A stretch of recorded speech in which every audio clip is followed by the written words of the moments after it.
Dear ladies and gentlemen, and our distinguished guests, I would like to welcome you all today to our panel, Russia-Ukraine Tensions and What is at Stake Here for Europe and NATO. I am Ayça Aydoğdu, international news presenter at TRT World, and will be your moderator for this evening. And briefly, let me introduce our host, the Circle Foundation. It's a non-profit independent think tank based in London, dedicated to Turkey-UK relations, but also international issues. As we can all see that tensions are high at the Ukrainian borders, maybe the highest it's been in the latest years, and Russia has built up its forces. Tens of thousands of soldiers and military equipment are already at the borders. Although talks are continuing on all sides, but the overall feeling is very fragile. Now, the question everyone is asking, will Russia invade Ukraine, and what is at stake here for all the players involved? Of course, one of the most important that we should remember and keep on asking also what it means for the Ukrainians. Well, to shed more light on these questions tonight here, let me introduce my guest, Ambassador Ibrahim Kalin, Spokesperson and Chief Advisor to President of Turkey, Ambassador Stephen Pifer, William Courtney Fellow at Stanford University and former U.S. Ambassador to Ukraine, Olga Tokaryuk, Independent Journalist, Non-Resident Fellow at Center for European Policy Analysis, Daniel Kawczynski, British Member of Parliament, Ambassador William Courtney, retired U.S. Ambassador, Adjunct Senior Fellow at RAND Corporation, and Nolan Peterson, war reporter in Ukraine since 2014 and a former U.S. Air Force Special Operations pilot. Well, thank you all for joining us tonight on this panel. Now, our panel will start off with speeches from each guest and then move on to a roundtable discussion. And finally, we will be taking your questions. So feel free all the time to write in the chat box, because we'll have 20 minutes for all your questions here. And but before we carry on with the speeches, a lot is happening right now, as we said, even throughout the day today, a lot has happened. So let's first hear the latest of what's going on, also from on the ground, from Olga, and then we'll start with the speeches after that. Hello, everyone, and thank you for the attention to this topic, which I think is like the most crucial, because there is a feeling that a lot is at stake, and the security of Europe is at stake now in Ukraine, as well as the global security. Well, tomorrow, the U.S. Secretary Antony Blinken will be flying to Ukraine and will be meeting with the Ukrainian President Zelensky and with the Ukrainian Foreign Minister Dmytro Kuleba. This is yet another sign of how important the topic of Ukraine is now on the global agenda. The diplomatic efforts are continuing to persuade Russia to abandon its aggressive plans against Ukraine. As you know, more than 100,000 Russian troops have been massed at Ukrainian borders since November. And today, Annalena Baerbock, German Foreign Minister, was in Moscow meeting Russian Foreign Minister Sergei Lavrov, and actually warning him that further attempt of Russian invasion of Ukraine will have very high consequences and very high costs for Russia.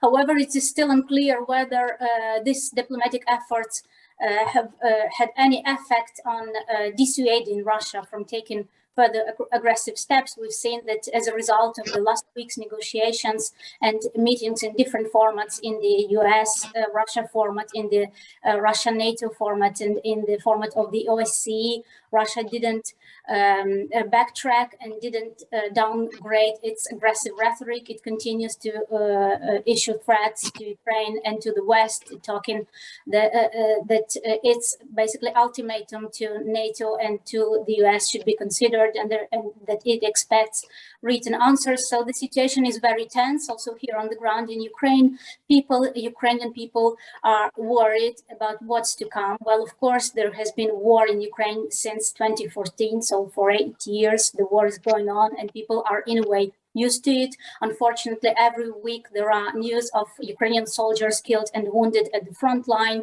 So the war has been present in the life of Ukrainians for all these years. But there is, of course, a worry and preoccupation that the situation might deteriorate, and that there could be a full-scale invasion, or at least like a more aggression on a bigger scale than it used to be earlier. So I think what is going on now in these days and weeks is crucial and will be decisive. And that's why also this event today is so important to hear different perspectives from different countries, from different experts. And I thank you for this, and I give the floor to all the other colleagues here. Well, thank you, Olga, for that update. And as we said, I mean, the situation seems quite fragile, and not knowing where it's leading and where it's going, I think not knowing exactly how to see the next steps here, whether what the Russian president will stick to his words, or what it means, though, having so many troops at the border and military equipment at the same time. So I guess everyone's trying to figure out the logic behind this, and also whether negotiations will actually mean anything. So let me now give the floor to the rest of the guests for their speeches, but starting off with the spokesperson and chief advisor to President of Turkey, Ambassador Ibrahim Kalin. Well, thank you very much. First of all, I want to thank the Circle Foundation for the kind invitation and for taking up this critical issue in a timely manner. I know the issue has been on our agenda, on our minds for quite some time. A lot of tension has been building up, and of course, we follow these developments with a lot of concern in Turkey as well, because there's a lot at stake here. But first of all, let me just state very clearly that we do not want to see any kind of military action, confrontation, or war in Ukraine or between Russia and Ukraine. And we fully support Ukraine's territorial integrity and political sovereignty, as well as the social cohesion of the Ukrainian people. That is, all Ukrainian citizens living, in peace as equal citizens in Ukraine. We do not want to see any kind of new war. We've had enough of them in Syria, in Iraq. I mean, in other parts of the world. So we are telling both sides, both the Ukrainians and the Russians, to use restraint, to refrain from any kind of military engagement. I know there has been a build-up, as Ms. Olga has pointed out over the last couple of months. But let me just turn to the larger question here, which is why things have come to this point now, and what is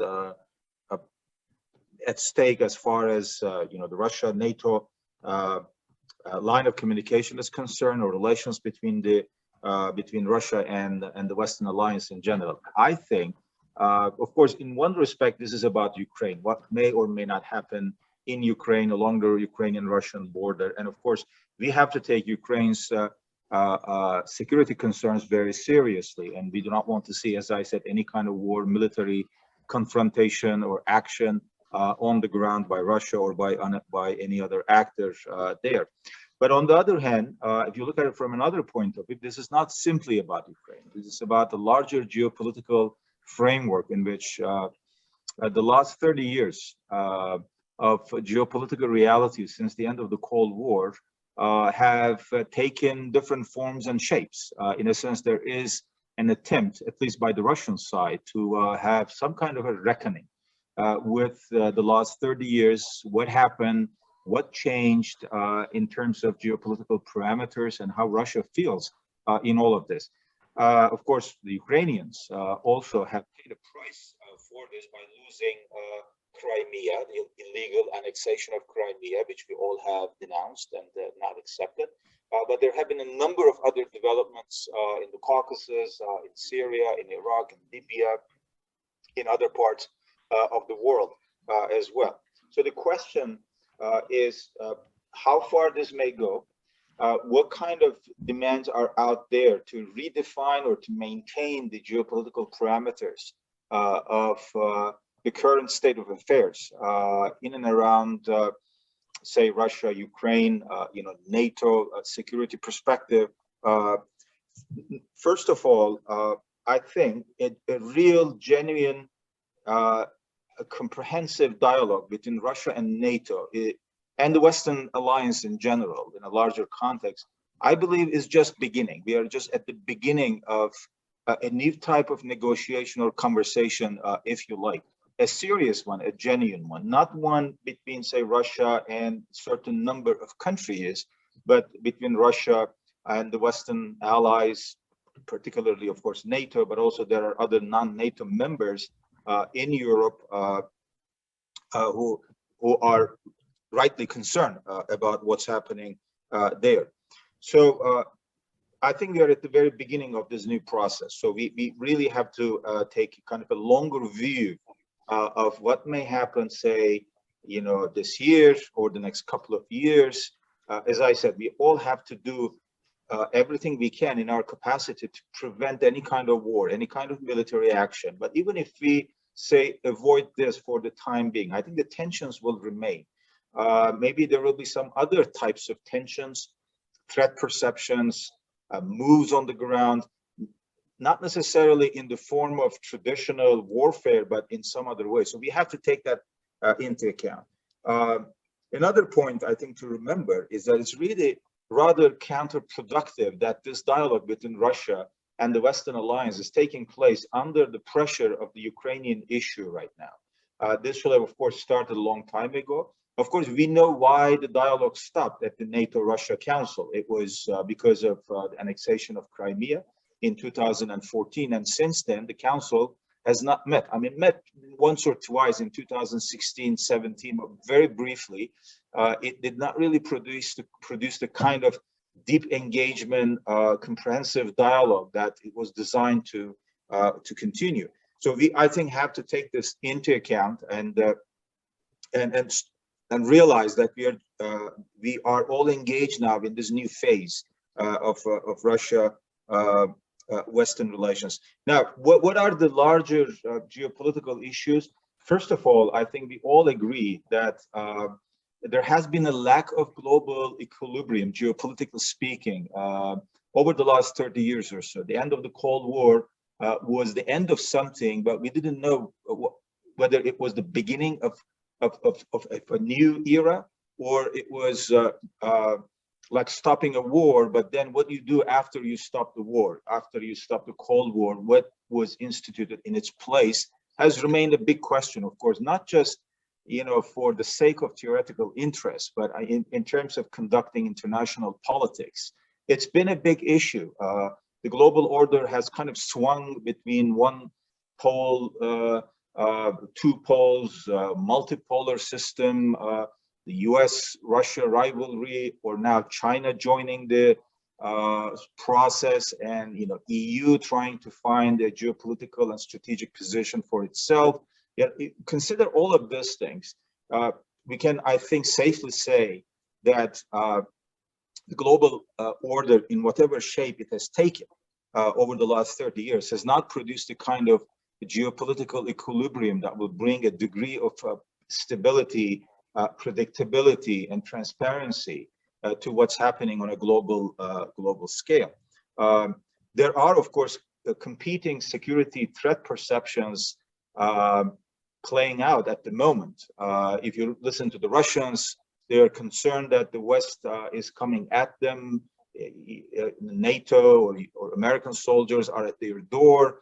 They are plotting things in their backyard, etc. And if you listen to the Western circles, then they say Russia has been a destabilizing force. It's been a spoiler, doing this, doing that here and there, etc.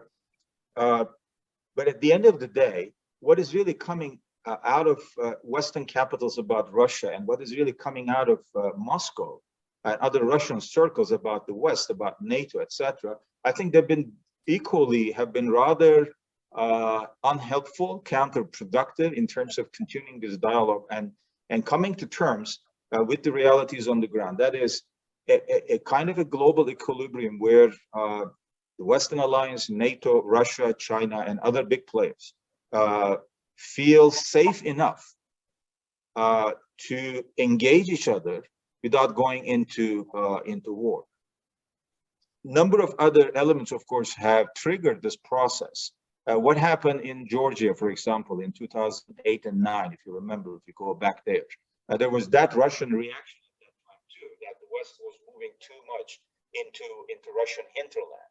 And the reaction was the Georgian-Russian war, and we all know the consequences. And then there was the Syrian war, which accelerated after 2012-13. There was a kind of international coalition consensus led mostly by Western powers, United States, European countries, Turkey, and others at that time, to bring an end to the bloodshed in Syria. Red lines were crossed. I don't want to repeat what happened. I mean, we all know that history. But the result was that Russia moved in with Iran, seeing that the the so-called Friends of Syria group, led mostly by Western countries, was not going to do what it will take on the ground to change the equilibrium in the war in Syria. And then we saw what happened in Libya, in other parts of the world also, where Russians have been active, present, militarily, politically, and other ways. Therefore, I think we have to look at this larger picture here and realize that a serious, genuine, comprehensive engagement dialogue is more urgent now than ever. And of course, we have to speak to the Russians very clearly and openly about Ukraine's territorial integrity, political stability, and maintaining it, why it will be in Russia's interest as well, why a confrontation with NATO, with the Western Alliance, and the rest of the world will not bring them any benefits. So in that regard, I think it is important to underline the significance of refraining from maximalist, expansionist approaches and demands, and try to find some kind of a modus vivendi through genuine dialogue, comprehensive talks, and do it with wisdom and patience. I think if we expect some quick results, then we will fail in this process. There are no quick fixes for this kind of large, long-term geopolitical issues, because, as I said, it is, in one sense, yes, it is about Ukraine, but in another sense, it's something, much larger, much bigger at stake here. As Turkey, we've been talking to both the Russians and the Ukrainians. President Erdogan has been speaking to both President Putin and President Zelensky. In fact, he even invited both of them to come to Turkey if they want to, have a meeting there, sort out their issues and differences, and Turkey remains available for any role that it can play to lower tensions between Russia and Ukraine. And we do this as Turkey as a friendly country to both Russia and Ukraine, but also as a NATO ally. In fact, in the next couple of weeks, President Erdogan will be traveling to Ukraine to hold talks with President Zelensky there, but also we will remain in close contact with the Russians to avoid any kind of military action whose consequences, of course, will be great and irreversible. So we all have to do whatever we can to avoid that kind of a situation. So let me just stop here with this few remarks and to use the time in an economic way, also an effective way. Thank you for your attention. Thank you, Ambassador Kalin, and let's move on to the next speaker. So we've got enough time left for the questions that are coming in. But as he put it there, we are at the beginning of a new phase, and maybe this new phase is necessary in this geopolitical context. So Ambassador Stephen Pifer, to you.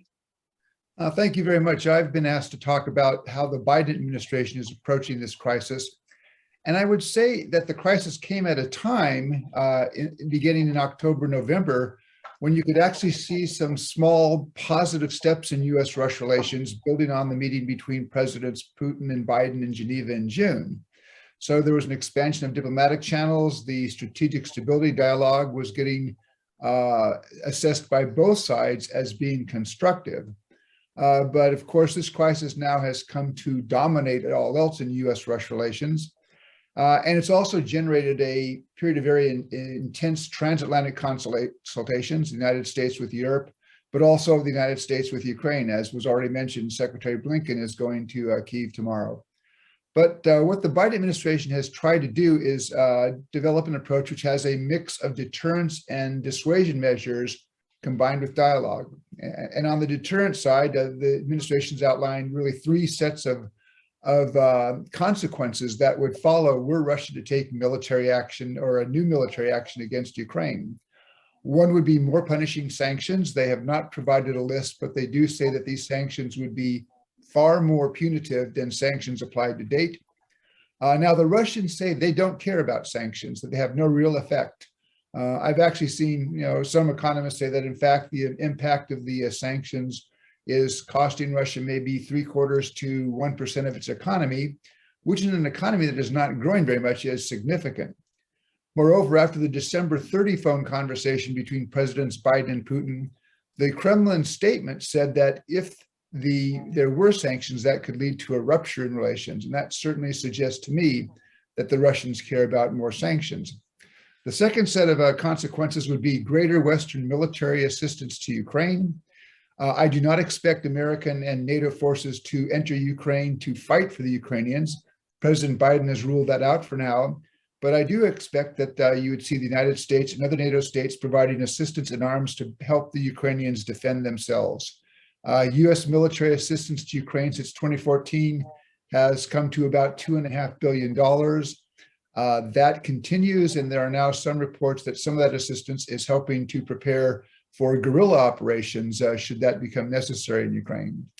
And then the third set of consequences is that NATO would bolster its military presence on its eastern flank. Remember, there was no NATO military presence on the territory of countries that entered the alliance after 1997 until 2014. Once Russia seized Crimea and then used military force in Donbass, you then saw NATO deploy small multinational battle groups in each of the Baltic states and in Poland. The Russians don't like even that, but I think there is an expectation that if the Russians now again use military force against Ukraine, there will be requests from the Baltic states and Poland for a greater defensive presence, and Washington has indicated it would respond positively.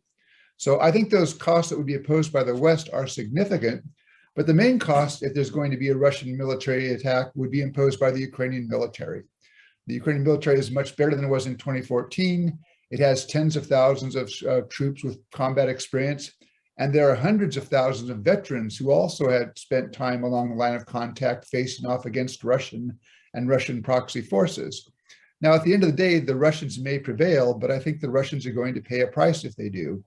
And although it may be popular in Russia for Vladimir Putin now to be taking a tough line and showing himself to be a tough leader, I'm not sure if that continues if all of a sudden the price becomes Russian soldiers coming home in body bags.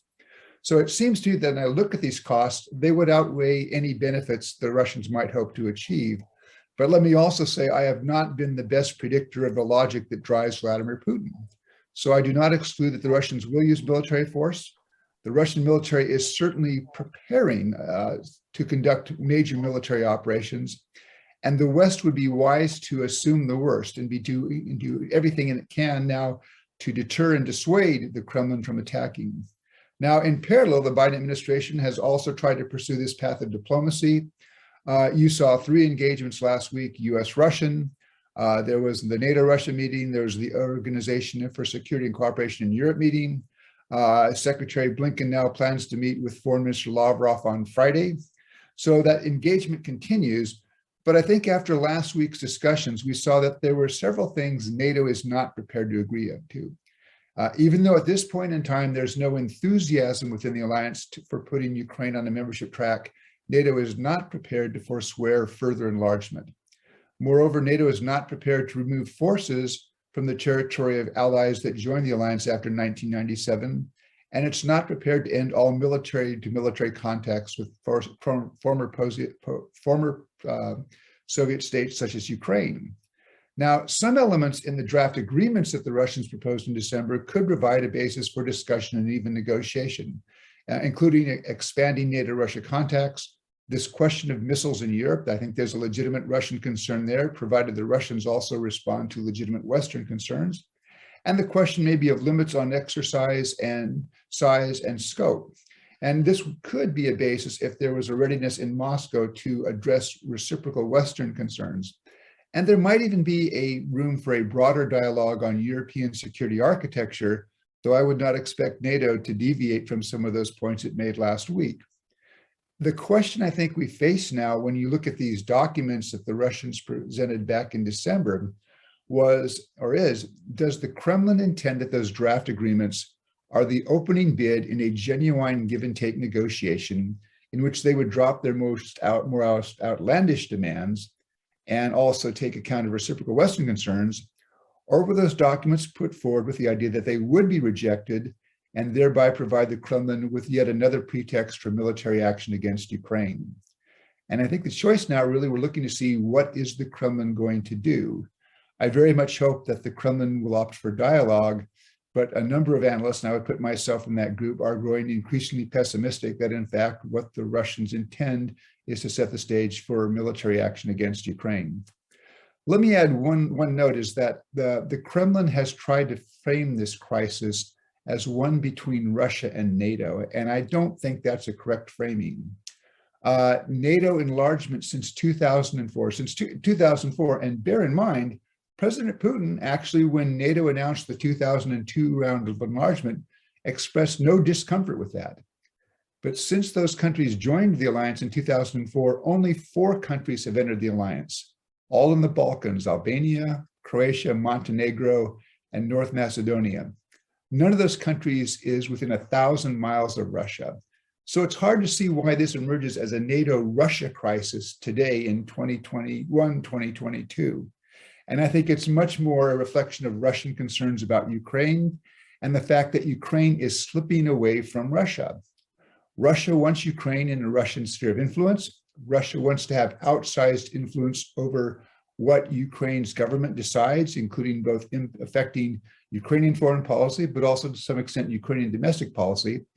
But the effect of Russian policy since 2014 has been, in fact, quite the opposite. It has driven Ukraine away from Russia and more towards the West. And I believe a Russian military attack on Ukraine would now only double down on a Russian policy that has been a strategic failure of the past 4 years. The US government hopes to be able to avert that decision by the Kremlin, but I think the Biden administration is trying to position itself so it's rather for either outcome, either more dialogue or for Russian military action. And I'll stop there, and I hope that's given an indication of where I think the Biden administration is as of today.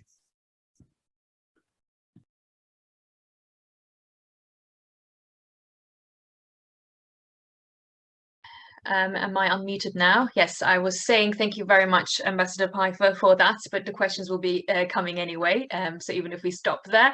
And moving on to the next speech will be by Daniel Kavinsky, British Member of Parliament. Well, I'll take it from the words of Ambassador Pifer, where he said, why does it emerge as a NATO-Russia crisis when it could be about Ukraine, especially looking at Russia seeing Ukraine as the little brother. So, Daniel, floor is all yours.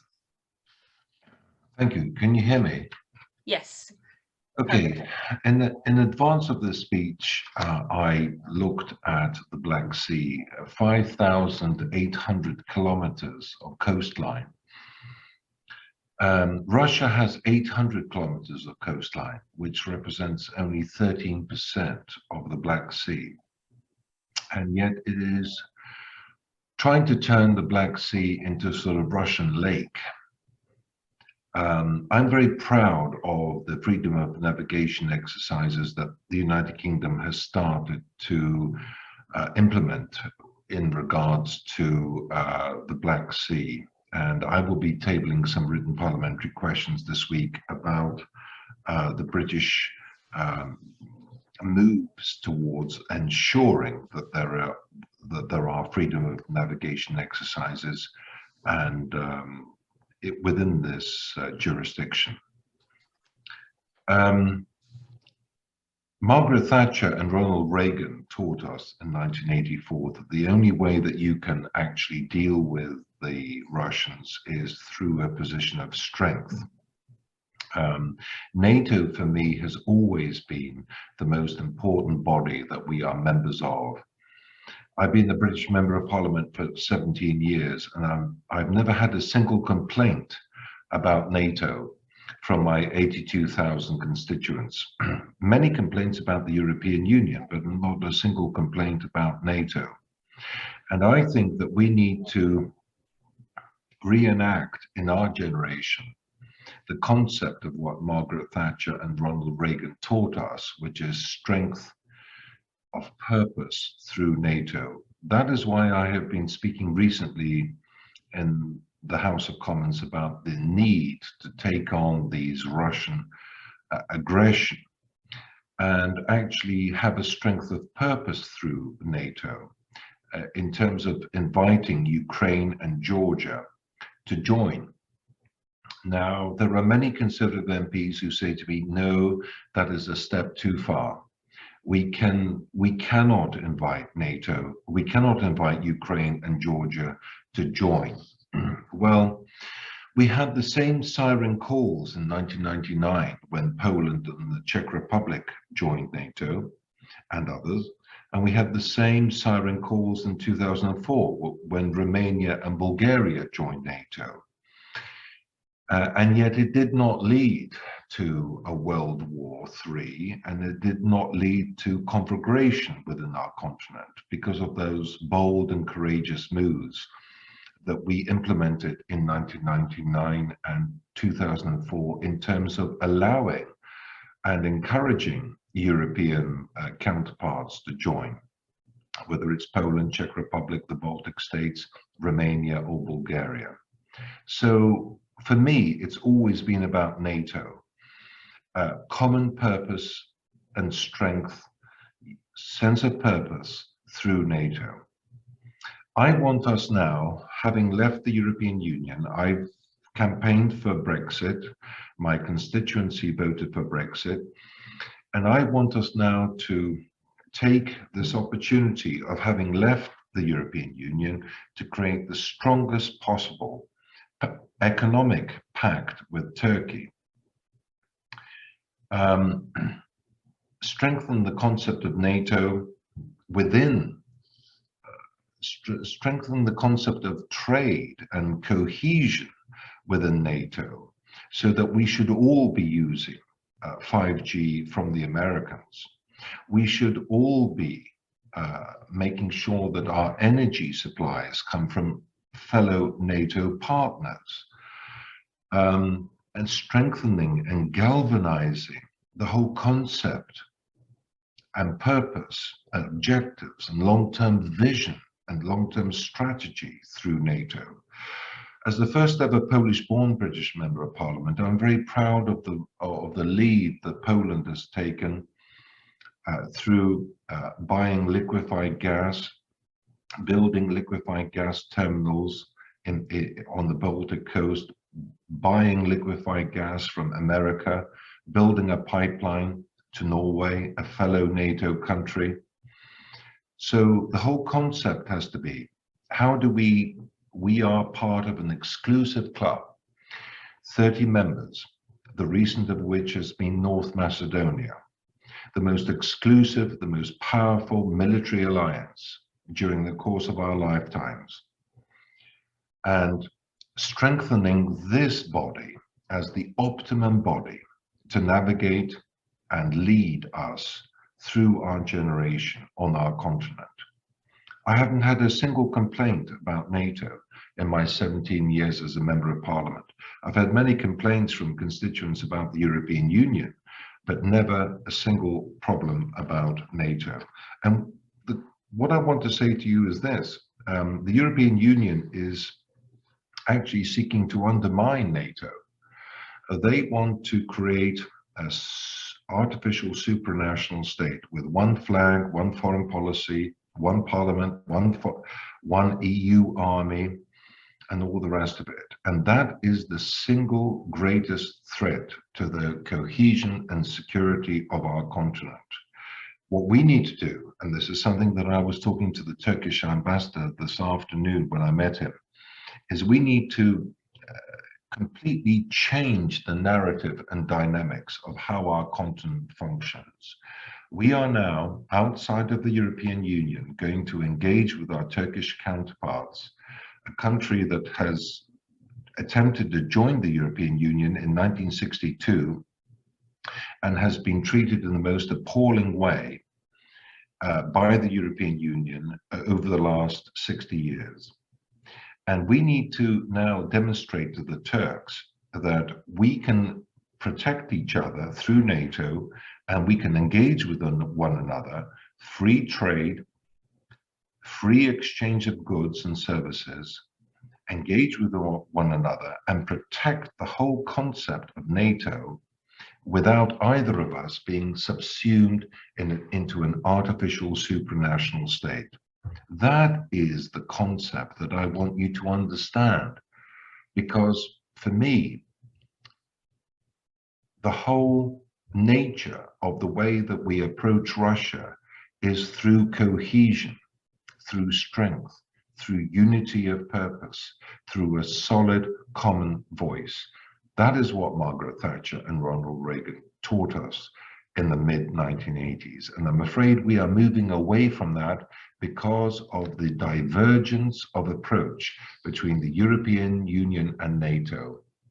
And those people who don't understand that the European Union is now attempting to create divisions and alternative structures to a very long decades, 70 years, NATO has not lost. Mr. Kavinsky, I would like to ask you kindly wrap up so we can use the time wisely, Yeah, okay. if that's okay. So my concept is strength through NATO, reinvigorating NATO as a body, not only from a military alliance, but also an economic responsibility perspective. That is the way forward, and not being subsumed into the concepts of the European Union. Thank you. Thank you very much, Daniel Kawczynski.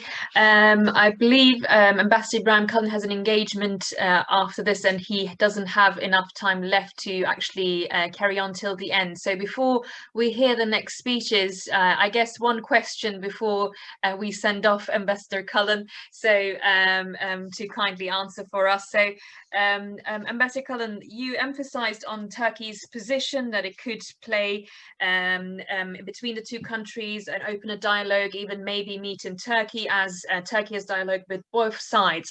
But given the history, as you have mentioned yourself, looking at history, that we're at a time where we need a new face, we need a new genuine conversation and engaged in this new geopolitical context.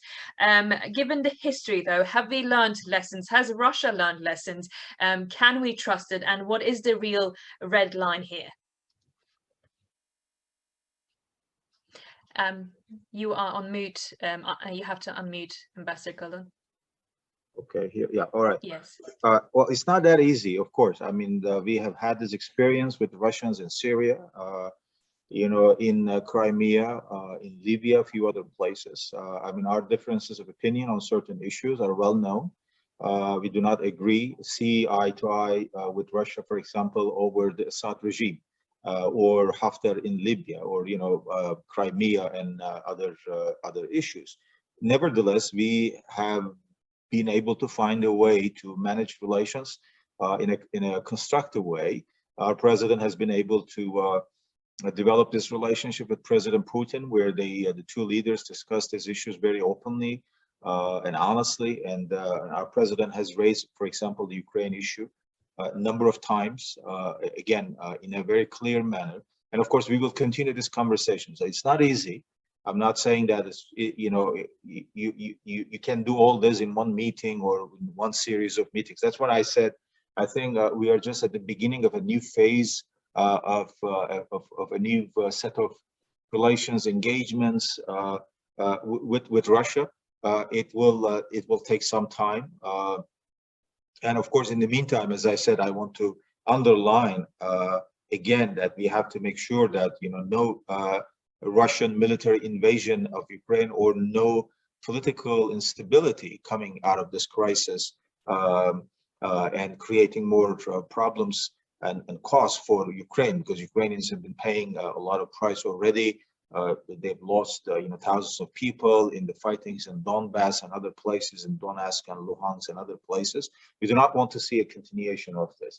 But what I'm saying is that I think I agree with Mr. Kavinsky, where I think if we have more coordination, dialogue among NATO members and Western allies, and have a united position, and of course address all these issues from a position of strength, unity, that will, I think, come as a plus in this new phase of negotiations and talks and engagements with the Russians. I think we have to be firm, we have to be clear, but I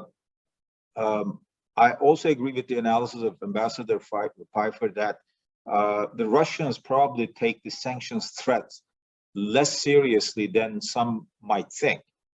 They probably calculate that they can live with them up to a certain point. So that couldn't be the only way or the only language to use at this point. Firmness may come in different ways and forms. I think further engagement, as I said, some of these things have been kind of delayed, rather late in the coming. That's why I'm saying that we are, I think, at the beginning of something new, just at the initial stages of this dialogue. But of course, we have to stay firm. I fully agree that we have to speak from a position of unity and strength, but also be flexible enough to come up with some creative ideas, address concerns on both sides, on the Russian side as well as the Ukrainian side, and of course where NATO wants to go with all of this. I think there are some elements in the NATO proposals, the paper that the Russians gave to NATO. Some, of course, are not acceptable, but some I think are negotiable. Some could provide a venue to start this talk. So I think it will have to be a multi-layered, multi-dimensional process of engagement of the Russians, rather than just saying, you know, give us a straight answer. Are you going to invade Ukraine tomorrow or not? I think it's much more complicated than that, and we have to prepare ourselves for that kind of a multi-level, multi-layered engagement. Well, thank you very much, Spokesperson and Chief Advisor to the Turkish President, Ambassador Ibrahim Kalin, for joining us this evening. I believe you will have to leave us, unfortunately. I'm very sorry I have to leave, but thank you so much. It's been a pleasure, a wonderful discussion. Thank you. Thank you. Thank you very much. So moving on to the next speech will be by Ambassador William Courtney. Thank you very much. I appreciate the invitation to participate. Let me just offer a couple thoughts on perhaps how the Kremlin might look at some of this. One question that everyone is asking is, why now? To quote Deputy Secretary of State Wendy Sherman, Russia has manufactured this crisis out of the whole cloth. It comes out of the blue sky. No one really expected this, but then no one really expected Russia to launch a war in Ukraine in 2014, when Ukraine was moving to conclude an association agreement with the European Union. The issue was not NATO expansion, but just European Union. One aspect could be that 2 years ago, almost 2 years ago, the protests in Belarus came as a surprise, perhaps a shock to the Kremlin, that civil society in Belarus was so oriented toward moving westward, shaking off the Lukashenko dictatorship and moving westward. And from the Kremlin's perspective, going into Ukraine now militarily may be a way to not only to bring Ukraine to heel, but also to deter Belarus from moving westward. Because if Russia were to lose both Ukraine and Belarus, in some sense, that's 2 out of the 3 East Slavic civilizations or countries. So the Belarus factor could be one factor. Another factor could be the Kremlin has been propounding the thesis for some time now that the West is in decline, that the West is divided, that the West is polarized, and it may believe that the correlation of forces, as the Russians call it, is now more favorable than it might be later when Ukrainian forces are stronger, or when Ukraine and Belarus may have made changes that could take them further westward one way or another, or Lukashenko has become weaker, harder to protect. So the Kremlin could be calculating the correlation of forces now may be the best to pursue this. But these are just guesses. So it's very hard to know what the Kremlin's thinking. From a risk standpoint, there are a couple of considerations the Kremlin might be bearing in mind. One is, in some respects, the Kremlin has painted itself into a corner or climbed out on a limb, depending on the metaphor you prefer. And it's done this a couple times before. One was in 1962 in the Cuban Missile Crisis. Nikita Khrushchev's Politburo decided secretly to deploy nuclear forces in Cuba, got caught by the U.S. and ended up retreating. That was perceived by the Soviet military at the time and Soviet leadership as a humiliating retreat. 2 years later, that may have been one of the reasons why Khrushchev was ousted from power. Another example is in the early 1980s. Let me just go back one step. Now, one reason that Khrushchev may have undertaken that chance in 1962 was that in a summit meeting with John Kennedy in 1961, Khrushchev kind of browbeat him and I think perceived that Kennedy was weak. And then a couple months after that, the East Germans started building the Berlin Wall and the West didn't do anything to stop it. So Khrushchev may have believed that the US was weak. Second example is in the late 70s, early 1980s. In the 1970s, somewhere in the mid 70s perhaps, when the US had pulled out of Vietnam in defeat, and there was a widespread perception internationally that the US was in retreat, if you will, was weaker, the Soviets decided to deploy secretly SS-20 intermediate range missiles aimed at Europe and at Japan.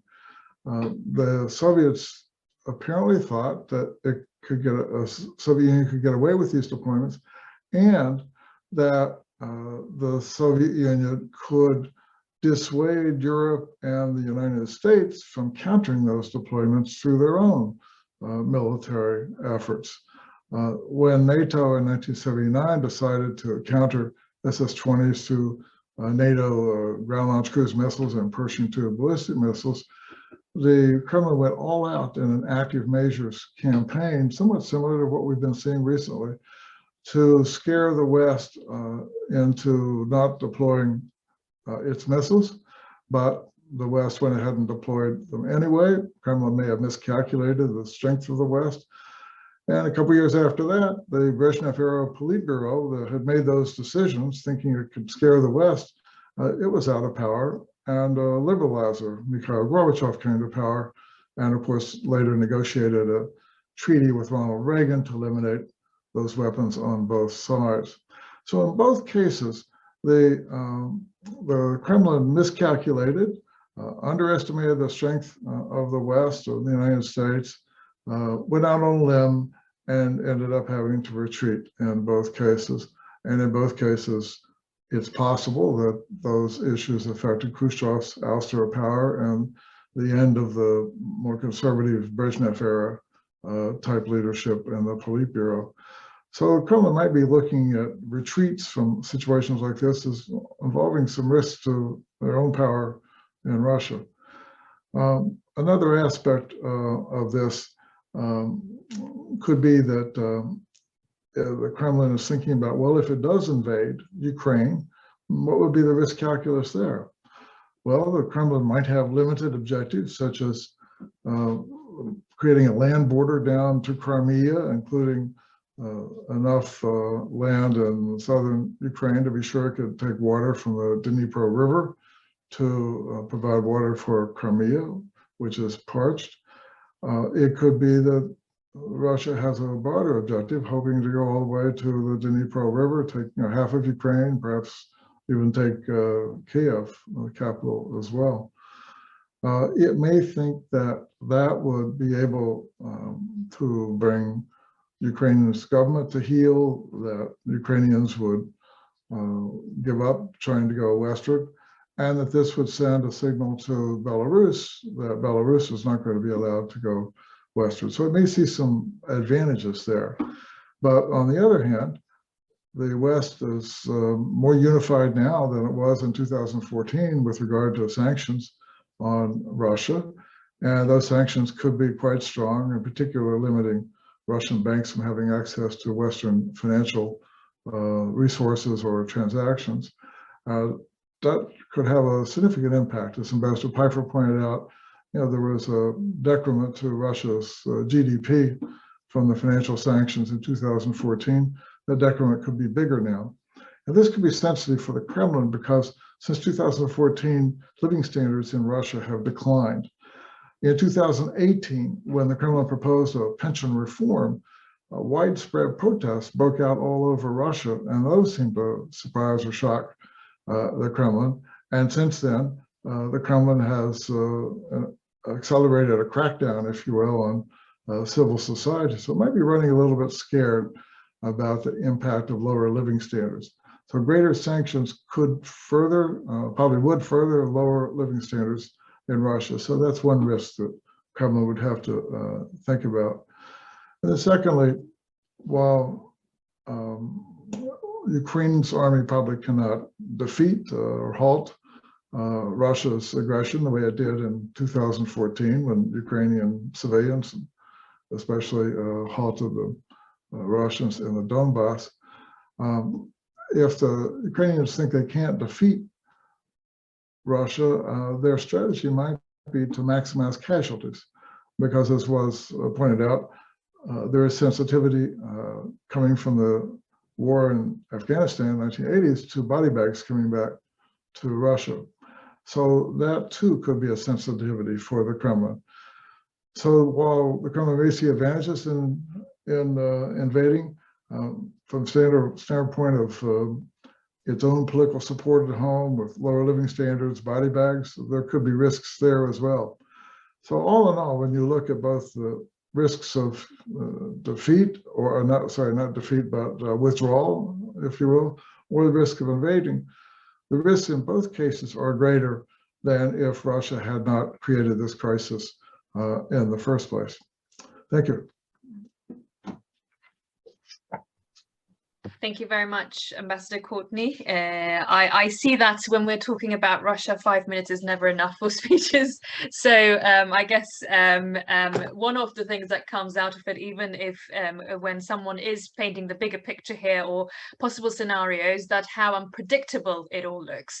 Moving on to Nolan Peterson, and I guess it would be good to ask already now, as we don't have a lot of time left. So I want to take questions also from the viewers who have been writing in the chat box. So the question would be, as a war reporter yourself in Ukraine and a former US Air Force Special Operations pilot, what is your prediction and your expectation of Russia invading Ukraine? How do you see it, and how is it looking on the ground right now? Okay, I had prepared some remarks that I'd like to read. But first of all, thank you. It's an honor to be included in this prestigious panel today. It's a scary time here in Ukraine right now, and that's saying a lot, because the last 8 years have not been easy for this country. Since covering this war since 2014, I've experienced a type of combat which exceeded in intensity anything I ever experienced in Iraq and Afghanistan as a special operations pilot and as a journalist covering both of those wars. Heavy artillery, rocket attacks, trench warfare, a civilian airliner shot from the sky. In September 2014, I witnessed tank combat in the city of Mariupol on Ukraine's southern coastline.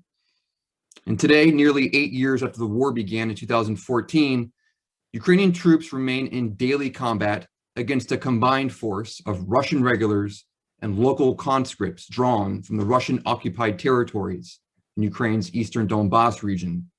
An uneasy stalemate has lasted for years, yet with two of Europe's largest land armies trading fire every day in the Donbass, there has always been a chance that this static, stalemated war could escalate into a far bigger and deadlier disaster. And today, I fear that we are on the precipice of that nightmare scenario. The news yesterday that Russian troops have entered Belarus is a chilling indication of the possible size and scope of an offensive that now may be only a matter of weeks away. In short, an assault on the capital city of Kyiv is looking like a more realistic possibility. We are in the midst of Europe's most dangerous moment in decades. The bomb shelter signs are once again going up here in Kyiv. Civilians are joining irregular units, preparing to defend their hometowns. Ukrainian families are now grappling with tough choices that they may have to make in the coming weeks, such as whether to flee their homes in the dead of winter or to stay put and risk being caught in a Russian siege. One line of thinking is that Russian forces could execute a swift, overwhelming strike meant to inflict massive and irrecoverable losses on Ukraine's military that would spur a political capitulation and possibly a change in government in Kyiv. In a worst-case scenario, roughly 100 Russian battalion tactical groups would invade Ukraine from multiple vectors, likely preceded by waves of airstrikes and rocket attacks. Due to that threat, Ukrainian defense officials have already increased air defenses at key locations across the country. And here in Kyiv, like I said, city officials are preparing bomb shelters and reviewing evacuation plans for a city of roughly 3 to 4 million people. At first, most Ukrainians were skeptical about the likelihood of a full-scale Russian invasion this winter, but the mood has shifted, and many people now believe that a wider war is possible. Moreover, at least 1/3 of Ukrainians, according to recent polling, are ready to take up arms and resist a Russian invasion by force. And this isn't bluster. Ukrainians do not have a naive or romantic attitude about what war is. When Russia invaded in the summer of 2014, Ukraine's regular armed forces could muster only a few thousand troops who were ready for combat. So Ukrainian civil society launched a grassroots war effort, forming a coalition of civilian volunteer battalions. These units comprised men and women, young and old, both native Ukrainian and Russian speakers from all regions of Ukraine. Many of these volunteers learned how to be soldiers while on the front lines, a battlefield baptism by fire they called natural selection training. This grassroots war effort reversed Russia's unconventional invasion of the Donbass and fought the war to a stalemate, which persists to this day. And now, amid the current threat of a bigger war, we once again see that spirit of resistance from the Ukrainian people. But this time, however, a nationwide resistance movement, while inspiring, may not be effective against a conventional Russian blitz comprising air power and massive amounts of armor. Also, the transformation of Ukraine's regular armed forces over the past 8 years has been remarkable. Today, the Ukrainian army is a professional, disciplined, and battle-hardened fighting force. Notably, the military is ridding itself of the Soviet chain of command model, in which decision-making was concentrated at the top and left frontline soldiers with little latitude to make their own decisions while under fire. Today, Ukraine's frontline officers have the autonomy to make their own decisions in combat. And these changes have made Ukraine's combat forces much more adaptable to battlefield realities. It's true that NATO military aid has improved the survivability of Ukraine's combat units in the Donbass, and deliveries of weapons like the U.S. Javelins and the British airlift of anti-armor weapons last night, they go a long way in boosting the morale of Ukraine's soldiers.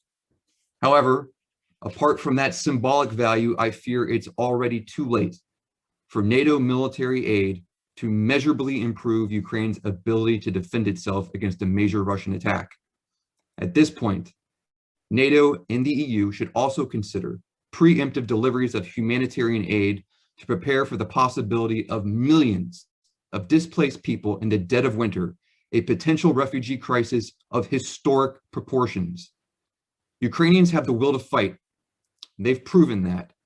And NATO support in any form, whether through diplomatic gestures or weapons deliveries, sends a strong signal to Ukraine's soldiers and civilians that they haven't been forgotten and that their dreams of democracy and freedom are still worth fighting for.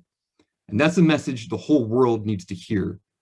Remember, 1 human lifetime ago, Ukraine was on the deadliest battlefield of the deadliest war in human history. No one should think that another war like that is impossible, or that the events of our time are somehow immune to history's cycles of war and peace. In his novel, For Whom the Bell Tolls, Ernest Hemingway wrote, "If we win here, we will win everywhere." And I can't think of a better way to explain why Ukraine's fate matters to NATO, the United States, and democracies around the world.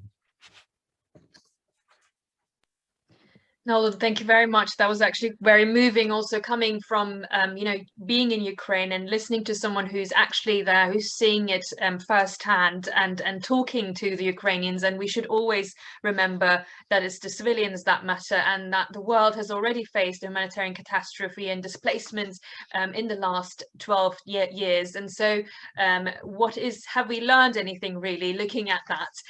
Will it be any better? Are we thinking of those consequences? I guess these are the real questions that need to be asked as well, apart from what's at stake for the NATO, EU and allies, and what matters on the political side, but actually what matters is on the ground there. Thank you for that, Nolan, really. And moving on to Olga from there, who's also in Kiev. I guess I think you can take it from there, I would believe, and talk about the humanitarian side of things, especially as Nolan has mentioned, and I believe already 1.5 million people were displaced. So I guess what would this mean as a toll on Ukrainians? And from the reports so far, we have reporters there from TRT World on the ground and have been watching them. I can see actually one sad thing is that Ukrainians seem so used to this and saying, they're proud, but they say, we lived with this fear, we live with this threat, so we will just fight it. And it was so normal the way they spoke, and that really touched me listening to Ukrainians, especially in those zones. Olga. Yeah, I just wanted to say thank you to Nolan for really an impressive and a really moving speech, and underlining all the important aspects of how the Ukrainians feel and what dimension of the threat is and how dangerous is this moment. What I may just add is, and I also saw this question, so I will maybe use an opportunity to also answer some of the questions that were posed in the chat. So there was a question, for example, why does Russia want to attack Ukraine? Well, this is a fundamental question, and a part of the answer is in the Vladimir Putin's essay that he wrote and that was published in July last year, in which he basically says that Ukrainians and Russians are one people, and in which he questions Ukrainian sovereignty and Ukrainian independence, and in general, the right of Ukraine to exist as an independent state. Well, absolutely, this is a point that Ukrainians can't agree with, and Ukraine has been fighting for its independence for centuries, and just in the 20th century there were 4 attempts of Ukraine to proclaim its independence, and each of these attempts failed, and they also ended with many victims and many Ukrainians killed. Well, also Ukrainians have a part of Ukraine has been a part of the Russian Empire, and Ukraine has been a part of the Soviet Union, but Ukrainians also suffered very much in this imperial entities. Just, to remember Holodomor, the artificial famine, a huge artificially manufactured by Stalin famine that killed between 3 and 6 million Ukrainians in the 1930s.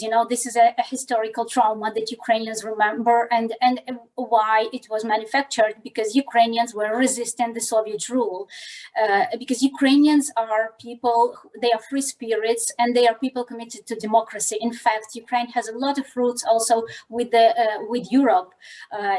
Parts of Ukraine were part of the Polish-Lithuanian Commonwealth, and Ukraine historically has had strong ties also to Western Europe.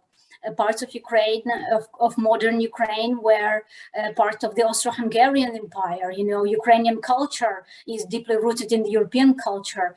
Ukraine has historical tradition of proto-democratic formations. So, you know, now to accept the fact that somehow Ukrainians as a nation do not have a right to exist, and they do not have a right to choose a democratic way of development, this is an unacceptable thing for Ukrainians. And this is actually what I think Putin is trying to do. He wants to prevent Ukraine's drift into the West. He is scared really with the fact that Ukraine is a democracy, because this is a direct threat to his regime in Russia. His increasingly authoritarian regime that is based on repression, in which the opposition leaders are jailed and killed, in which there are no free elections, in which there are no freedom to organize protests, in which there are no free media. All these things do exist in independent Ukraine. Ukraine is a democracy. It's still flawed, and it's still working on strengthening its democratic institutions, but it's very different from Russia, and it is very different from Belarus. So while Putin is basically subjugating Belarus now, and the Belarusian dictator Lukashenko is becoming just a puppet of Putin, and it's not a coincidence that Russian soldiers have appeared in Belarus, and there is a really high possibility that an attack on Ukraine could be launched from the Belarusian territory. So while Putin has brought Belarus back into his orbit, he doesn't abandon his desires to do so with Ukraine. So that's partly an answer to the question why Putin wants to attack Ukraine. And another question that I wanted to address and that I wanted to answer is about sanctions, whether they would really work, and whether disconnecting Russia from SWIFT could work and persuade somehow Putin to change his behavior. Well, I think SWIFT is it could be quite an efficient tool. There is also an option of imposing sanctions on Russian banks, which is not like related to SWIFT. This is another possible track. But I think the most important thing and the most important leverage the Western countries have over Russia and over Putin's inner circle is going after their money. Because Russian leaders and Putin himself, while they are talking so much about this threat from the West and how Russia is, is morally superior than the West, but they prefer to have their vacation homes and to send their children to study in the European Union and in the United States. And Western countries, and actually the UK and London, you know, it's famously stores the Russian kleptocrats' money, and going after this Russian kleptocrats' money would be a really efficient tool to make Putin change his behavior, and the tool that West was too reluctant to use before.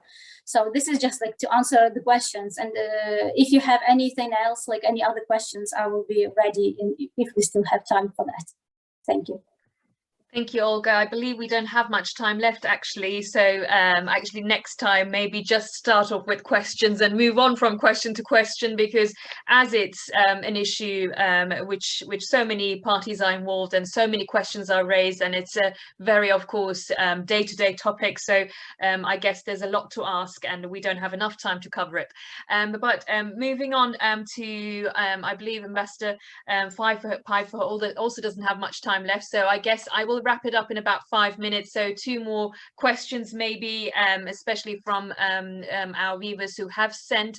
But I guess, Ambassador Pifer, to you, I would want to ask, as Olga did mention about the whether this is the existential threat to his authoritarian regime. When we listen to Nolan and Olga, we can see how imminent it is that an attack is possible on Ukraine, and people as they both are on the ground and talking from inside Ukraine, it's a different perspective really, and how real it all looks. So looking at that, where would the Biden administration stand if Russia did invade Ukraine? Would it be again just a support of a symbolic support, or do you see a bit more than that? Well, I think it would be real support. It would not just be symbolic. The only thing that I think has been ruled out would be American troops and NATO troops entering Ukraine to fight the Russians on behalf of Ukraine. But I would expect that you would see very significant sanctions. It's interesting to me, for example, on Nord Stream 2, that American officials both publicly and privately say if the Russian military enters Ukraine now, Nord Stream 2 will not be pumping gas. And I take that to mean one of two things. Either the German government will shut down Nord Stream 2, and I think there would be significant pressure on Berlin to do that.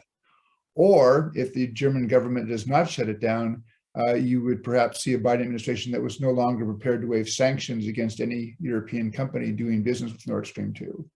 I think that would be painful. I think there are things, even short of kicking the Russians out of SWIFT, that could target individual Russian financial institutions, target exports of high tech to Russia. There are things that can be done that would be very painful.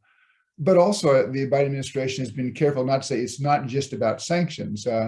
You've seen now, I think, actually, from what I'm just following on the internet, there have been, I believe now, 5 special RAF C-17 flights in the last day and a half to Kyiv, reportedly bringing in defensive equipment, including light anti-armor weapons.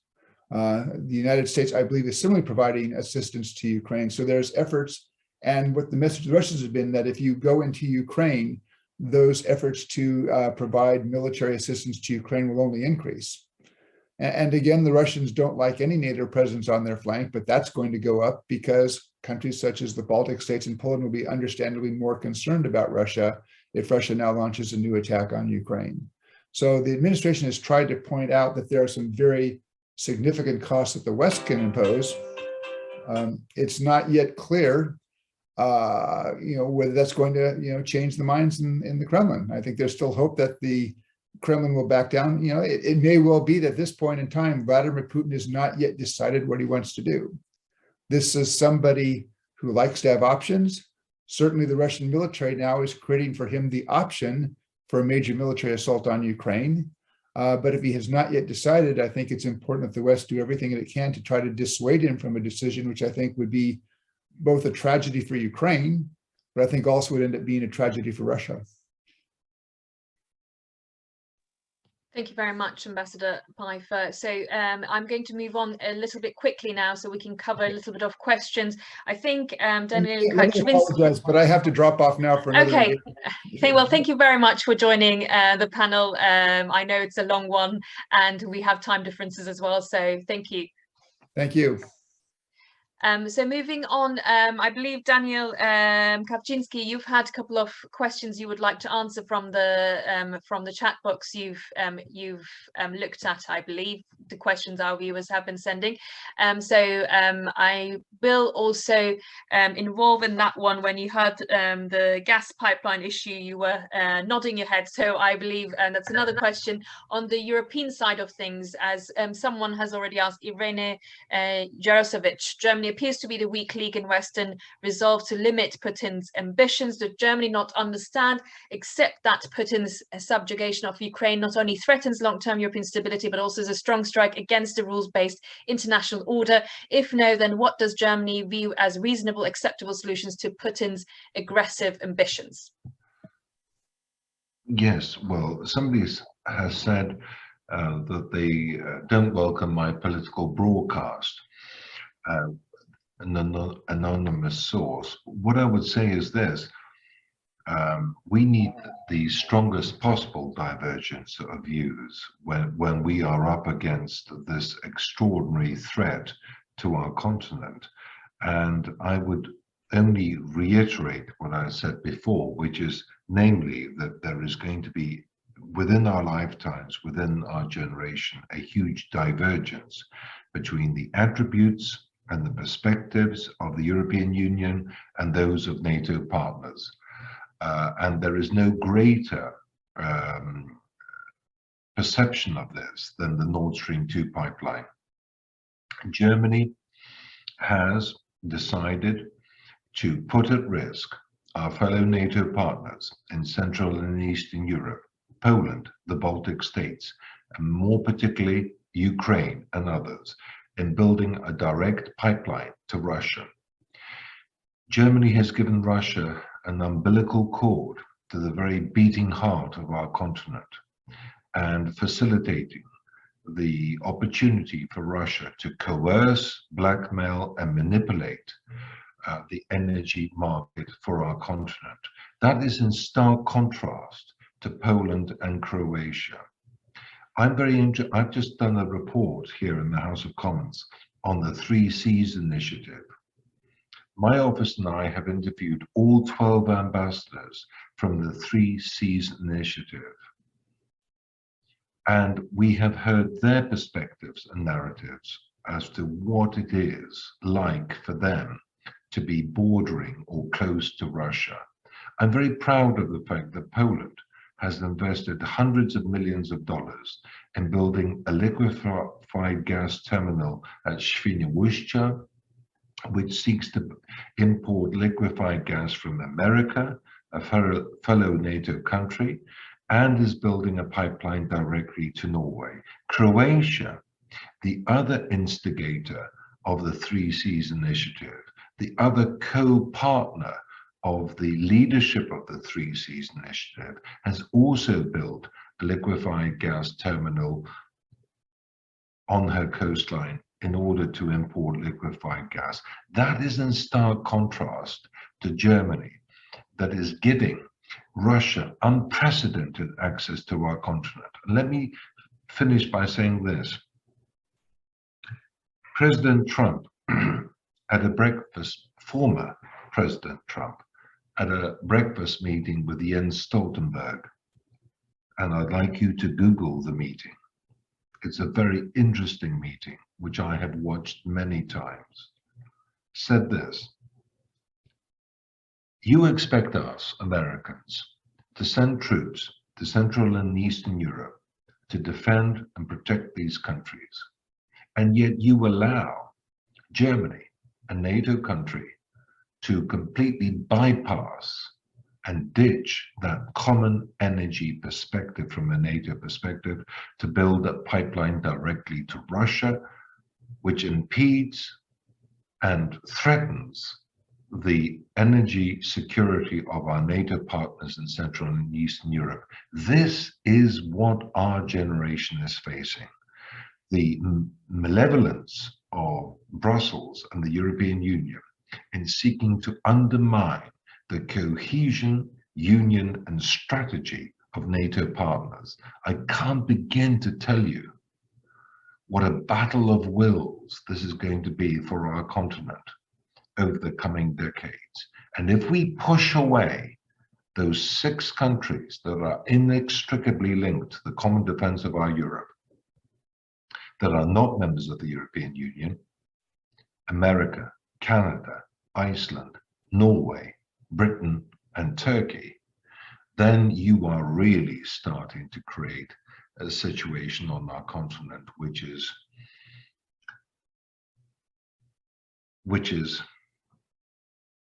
very easy for Russia to exploit. I want to end by saying that the European Union, its long-term objectives and narratives, is the greatest threat to NATO that I have seen in my lifetime. And if countries like Britain and Turkey and America don't understand that, then there will be significantly detrimental impacts for our continent and America going forward. Thank you. Thank you very much for that, Daniel Kaczynski. Since we don't have much time left, I thought having one last sentence to wrap it up on this, maybe a punchline from the 3 of you. So first of all, from Ambassador Courtney. Could you unmute, please, Ambassador? Sorry. Well, I don't have a punchline. The question of whether the Kremlin has made a decision, what the decision is, our ability in the West to predict these things has not been great. We didn't predict the Cuban Missile Crisis, for example, or the erection of the Berlin Wall. So I think we just have to wait and see and prepare. Olga, moving on to you. Yes, well, Thank you for organizing this discussion. And these are really difficult and anxious days being here in Ukraine and watching all the developments, like a lot of uncertainty over what the next moves of Russia would be. And I would just, I just want to stress that Ukrainians are really willing to resist any further Russian attempt, Russian aggression and Russian attacks on Ukraine. It will not be an easy walk for Russians. It will be, if they decide to invade Ukraine, there will be a lot of deaths and a lot of destruction and a lot of people fleeing. So that there will be really a huge catastrophe in terms of humanitarian situation.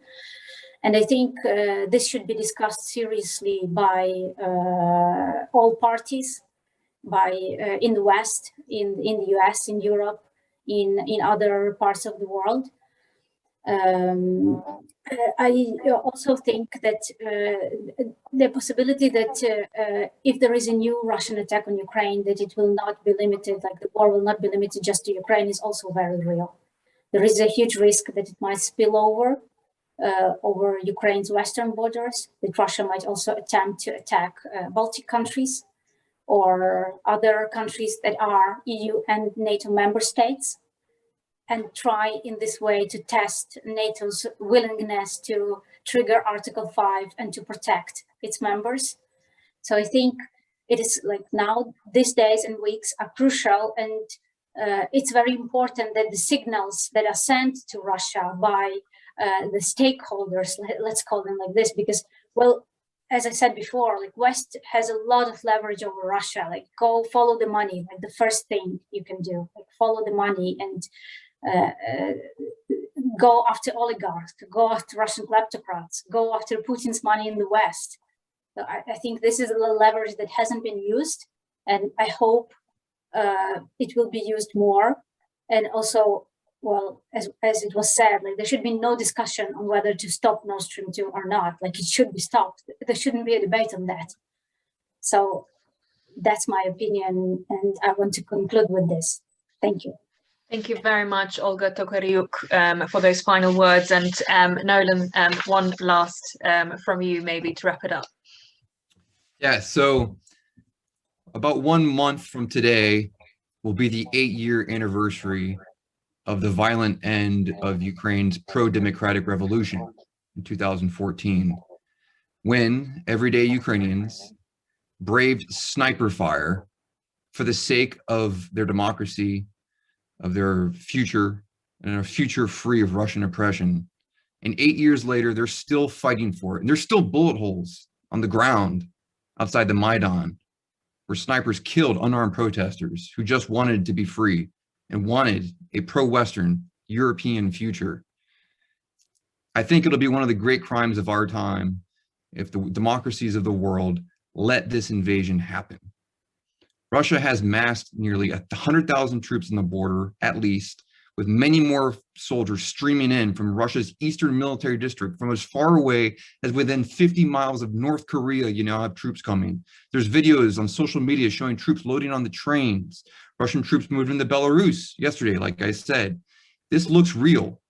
And I think we can debate all day what Putin wants to do or whatever, but there's an invasion of a sovereign country on a scale that we haven't seen probably since World War II, about to happen maybe in a few weeks.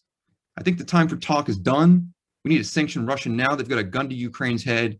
We shouldn't wait until 44 million people who want to live in a democracy are suffering under Russian bullets and bombs and missiles to do something about this. Let's do it now. Let's stop this. Have we learned nothing since World War II? I can just, for the Ukrainian people, I want to scream to the rest of the world and say, stop this. Don't let this happen. Because the disaster on the human scale that we're looking at is something that should not happen again in this day and age. And so I appreciate all the political dialogue and thinking about the EU threat in 50 years or whatever. But there's a threat in 3 weeks or 4 weeks. And a lot of people might be dying. I think the time to punish Russia is now, before they do this invasion. So I hope I can leave it at that.